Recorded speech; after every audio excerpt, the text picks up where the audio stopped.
When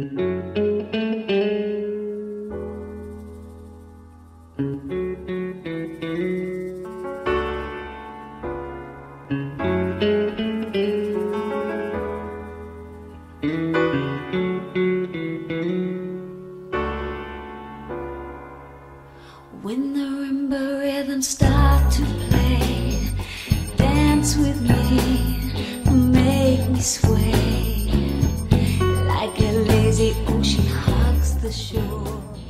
Hold me close, sway me.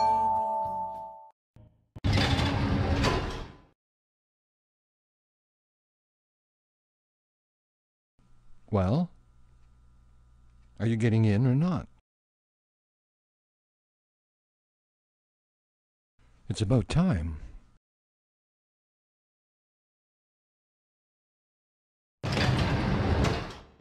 I don't usually pick many people up from the social diversions floor. They're too busy watching videos.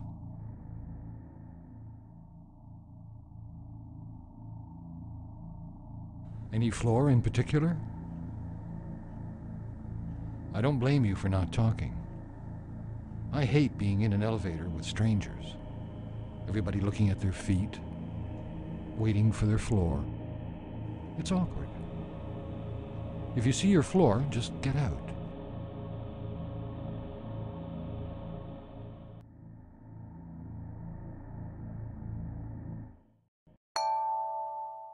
Here's the marketing floor. Anybody for marketing? Anybody for brand marketing? Community marketing, engagement marketing, evangelism marketing. Anybody for global marketing, guerrilla marketing, internet marketing, direct marketing, permission marketing, mobile marketing. What about sports marketing, identity marketing, relationship marketing, referral marketing, reality marketing, social marketing, and viral marketing? My God, thousands of people just got off. It's interesting if you think about it. The elevator creates a strange space-time. You can feel it, can't you? There's no purpose, no identity in here. It's a kind of hiatus. We stand, slouch, and shuffle until our floor arrives. Then we stride away confidently because it's our floor and we belong there. Did you see the gleeful determination in those marketers who got off? No slouching in marketing. Sheer purpose. But in here, we're stuck in the clothes we wear, and our clothes barely protect us from the stares of our fellow riders. Some of us keep our eyes nervously averted. Some of us have a weird smirk pasted on our faces. Some of us look around, not knowing what to say or do. Oh yes, there's always a few who try to cheer us up by announcing what a nice day it is, and then happily get off at the public relations floor. We're like actors backstage, waiting for our cue to step out on stage. This elevator's really a moving backstage. A backstage to all the many theaters happening in the building, all the plays we're about to perform, all the acts we're going to act out. And who wrote those plays? Who built those theaters? Who built the damn building? Vexing questions. Whoops, here's politics. Another 500,000 people are getting off, and most of them look scary. The rest look scared. Anybody want a piece of gum? Look at this gum. It's called Winter Blast. I can't figure out what flavor this is, but I assume it's some kind of mint. It has a strong but unrecognizable taste. I can feel my taste buds trying to figure it out. Look at the ingredients. There's no mention of mint. No mention of any fruit, vegetable, or plant whatsoever. It seems I'm chewing on something called hexafluorobetadine, a molecule. I've got an old juicy fruit package in my other pocket. There's one gum left. Let me spit out the hexafluorobetadine gum and try chewing on the juicy fruit. Ah, reassuring taste. Reminds me of the summer of 1962. Let's examine the package. Artificial flavor. Disodium guanylate. Another molecule. We're in the era of molecular flavor. It used to be that gum scientists extracted the flavorful molecules from mint or fruit and poured them into the gum. Then the guy in the next lab figured out how to make artificial flavor molecules, so there was no need to sacrifice all that fruit anymore. He got to make artificial juicy fruit. Then the guy in the next lab figured out there were hundreds of other flavor molecules he could make without any fruit at all, and he got to make Winter Blast. So now there's no longer any correlation between flavor and food. Molecules have been liberated. 100 years from now, there'll be submolecular quantum gum, whose flavor we choose by collapsing its probability function as we chew. Molecular relaxers, molecular sex stimulants, molecular organs. We're in the era of liberated molecules. Or we can look at it as packaging. Originally, God packaged molecules in fruits, vegetables, and bodies because humans were too stupid to find them anywhere else. So nature was some sort of primer package for Neanderthal survival.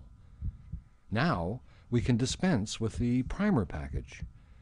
Nature is for Neanderthals. Scientists and marketers are repackagers. The primal ecstasy of nature lies in our ignorance. The lips we touch, the stars we see, the heartbeat we feel, the ecstatic comfort of our Neanderthal ignorance. Our ignorance, our heartbeat, is the raw food that reality theater feeds on. This is what happens on the reality floors. Scientists discover, marketers run focus groups, corporations formulate, financiers finance, packagers package, advertisers promote. A joint performance in reality theater. Let's get out of here. Let's get back in the elevator. There's not very much to look at in the elevator. It seems to go on forever. This undefined space, this rising and falling potential, this empty fullness, this pneumatic pleroma. It's not exactly comfortable, ascending and descending all the time, with only glimpses of various realities outside. It's not what you would want to call home. But some of us are stuck in here, through no one's fault but our own. There are people who stay in the elevator for various periods of time, some for only a few weeks until their divorce comes through, others for months and even years. Personally, I've been in and out of here for decades. I've met a lot of people coming and going, and it's interesting who gets off and who stays in. There are no IST people living in here. No physicists, therapists, cosmologists, no archivists, dentists, no nutritionists. They all get off on their respective floors. There are, however, sick people, unorganized people, and puzzled people who stay in here for many different lengths of time. There are also no people living in here. No marketers, no appraisers, no brokers, no realtors, no jailers, no mayors, no senators, no publishers. There are, however, poor people, homeless people, lawless people, and desperate people. None of them have found a floor that welcomes them. There are some permanent communities in here. The gypsies have several camps. You can hear their music. The homeless have set up some barrios, and the starving are huddled just about everywhere. The most fun place is the struggling artists' colony, where the unframed painters, the overactors, and the light-headed dancers hang out, But even here, a night of abandoned improv can quickly turn to misery and tears. Sometimes people get sent in here from some of the floors. Usually the psychodynamic floor tries to get people off the elevator and into therapy. But the odd therapist will send some clients back in. The bliss floor's marriage counselors also haul off some couples, but we get them back in soon enough on our ride down. Intensive care is a busy stop for us, and we sometimes pick up people from the library. Whoops, we're stopping at the financial floor.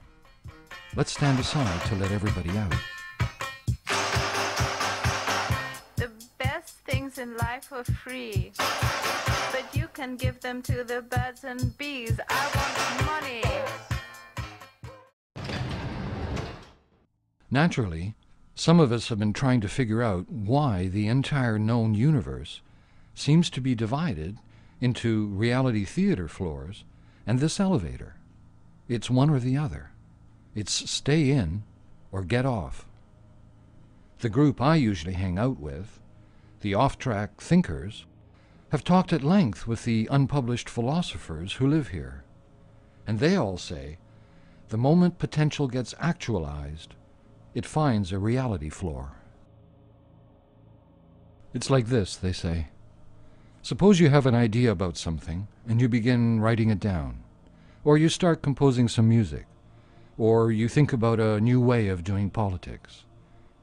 This all happens in the elevator, where fragments of potential reality float around like the gypsy music. What are those fragments of potential reality? What is the pneumatic potential pleroma elevator? We can say nothing except that it contains not only the inspirations of those who live here, but also the hopes and dreams of those who ride it to reach their floors. Within the elevator, nothing can be made real, and so all the potentials of all the people of the world gather here and become available. Within the elevator, we create. We combine fragments, we invent possibilities, we make something beautiful. So far, so good. Then we have to make a decision. Do we want others to experience it? Do we want to get it published? Do we want the marketers to get their filthy hands on it? Or perhaps we want to start a political movement. Do we want the politicians to get their filthy hands on it? There's the problem. There's no way our potential can get into reality except by getting off on one of the reality theater floors. And we know what happens on the reality theater floors. History has recorded it. The marketers make it attractive. The advertisers package it. The politicians manage it. The financiers mortgage it. And the media distort it. So, most of the unpublished philosophers and half of the off-track thinkers have become Gnostics. They see things in terms of spirit and matter. They say that spirit can only be pure here in the elevator, here in the pneumatic potential pleroma. The minute you try to get that potential, that spirit, into reality, into matter, it gets corrupted. The really paradoxical thing is that people on the reality floors are always trying to save the people living in the elevator. Politicians from the political floor are always wandering around looking for votes, promising that our human potential can survive all the way into their positions of power. Social workers from the benevolence floor walk in with schemes to give poor people cell phones and ID cards and social networking software. They don't last long, but they keep coming. Hang on, we're stopping at the sacred floor. Here comes 3 Buddhists, some preachers, and someone from Falun Gong. I can predict what'll happen to them. The sacred floor is always sending in rabbis, missionaries, whatever, to help us out, to save our souls, to try to drag us out into one of the Sacred Floor's chapels. But after a while, they end up living in here full time, just like the rest of us. The only emissaries we really look forward to are Meals on Wheels. They leave us alone and let us eat. And the unpublished philosophers are not the only ones to have noticed something so obvious, yet so profound. There's no ground floor on this elevator, no exit. It's either a reality theater floor, or it's the elevator. There's no way out. Years ago, I tried pushing the emergency button, trying to get out. Do you know what happened? Here, let me show you.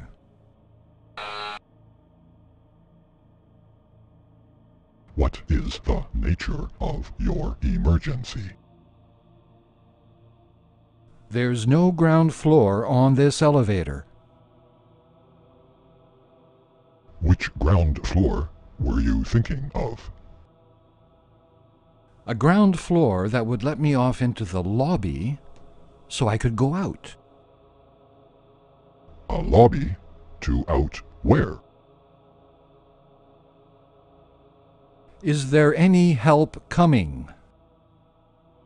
Would you prefer psychotherapy or drugs? See? That's what you get.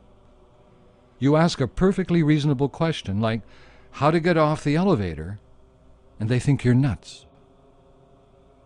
Everybody laughed at me for pushing the emergency button, especially the gypsies, who asked me, "Since when is living such an emergency? And why don't I have some wine? And would I like to change some dollars into rubles?" Then I stumbled onto the unattached chanters. I'd been hearing this musical moaning from time to time, but I could never place where it was coming from. Turns out, it was this group of people who said you could release yourself from anything and everything by chanting. Reality is just an illusion, they said, and so is this elevator. As far as I could see, they were still in the elevator chanting. But they said they weren't, so I thought I should give it a try sometime.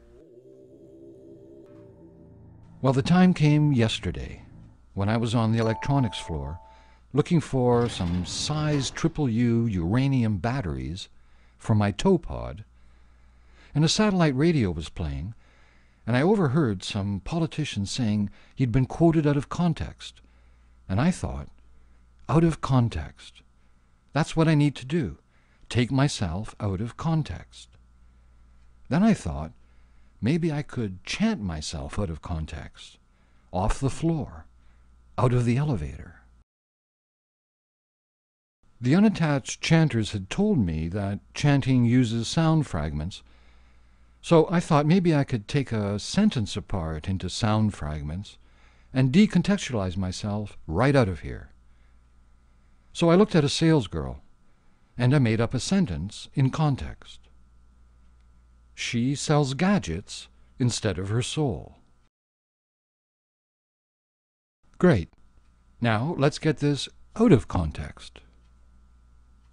She sells. Good. But this still makes sense. We need less context. She. I could start to feel my mind losing its grasp on meaning. I went further. Shh. Perfect. My cerebral cortex had nowhere to go with this. Shh. It's just a sound now. The shh sound. I chanted the shh sound for a few seconds. Nothing happened. Then suddenly, she, ship, shoe, shell, shovel, shoreline. My mind began using the sh sound to generate images. The associative part of my mind was taking over. I hear waves. I see a beach. I'm out. I'm on a beach. I've escaped. Uh-oh. Do you hear that? What the hell? What happened? Oh no. I'm on the tourism and vacations floor.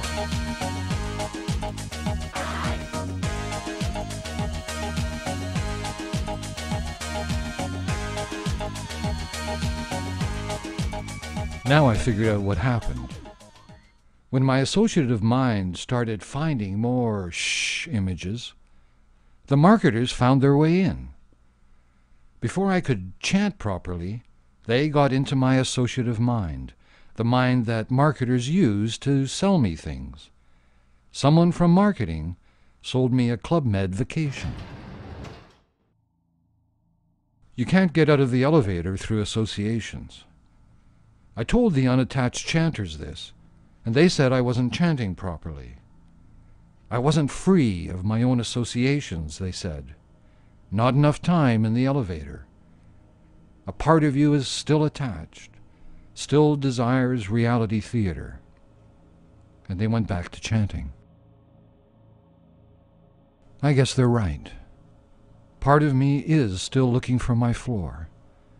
Some floor whose reality corruptions harmonize with my spiritual development. Well, let's be honest about it. Some floor whose bullshit so perfectly matches my own that it seems real to me. And maybe that's all there is to it. Find a floor that suits you and go live there. Be happy. Well, I'm still looking. Even though the unemployed existential materialists have told me that sooner or later I'll have to stop the elevator and build my own floor. Which reminds me, there's two other things I want to show you in this elevator. The first is, have you noticed? If you look up, you can see stars. This might not seem astonishing at first glance, but, well, where are the cables? Two groups living here have looked at this issue theoretically.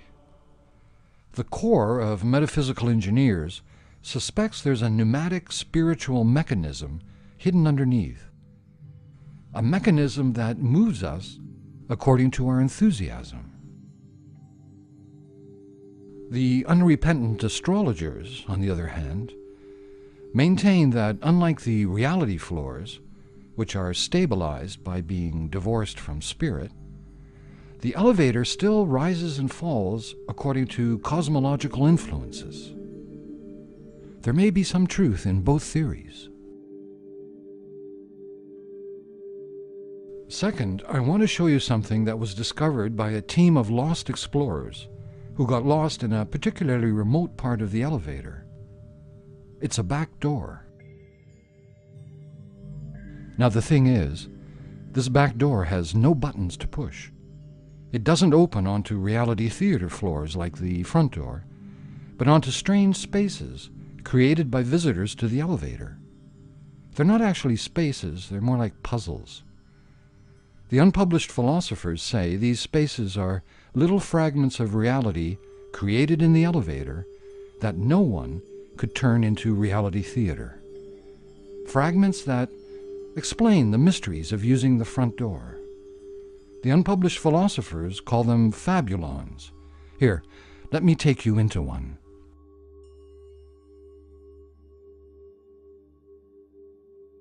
T.S. Eliot was in and out of the elevator many times. Here's a fabulon I like that he left behind, describing what he found on the reality floors. He called it the hollow men. Between the idea and the reality, between the motion and the act, falls the shadow. Between the conception and the creation, between the emotion and the response, falls the shadow. Between the desire and the spasm, between the potency and the existence, between the essence and the descent, falls the shadow.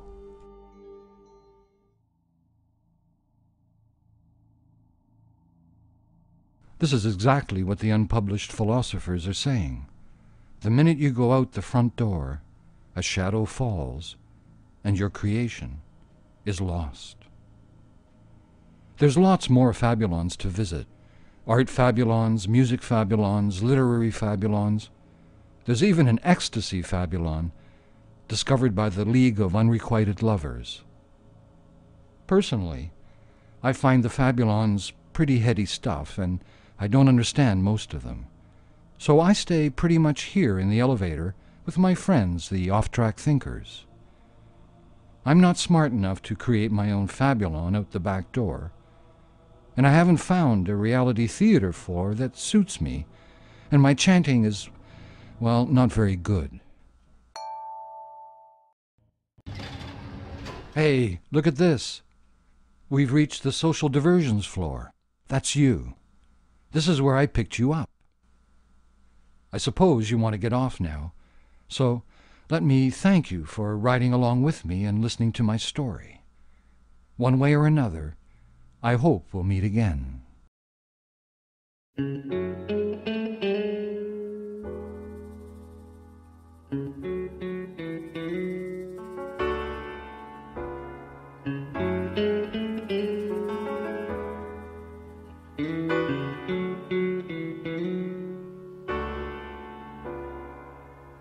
When the marimba rhythms start to play, dance with me, make me sway, like a lazy ocean hugs the shore.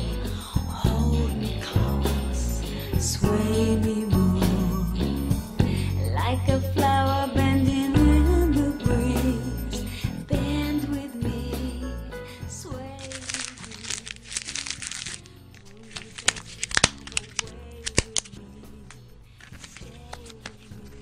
Why is it always so hard to open? What's this? Size UU. Damn, I need triple U. I bought big Topod batteries instead of little Topod batteries. I've got to go back to the electronics floor.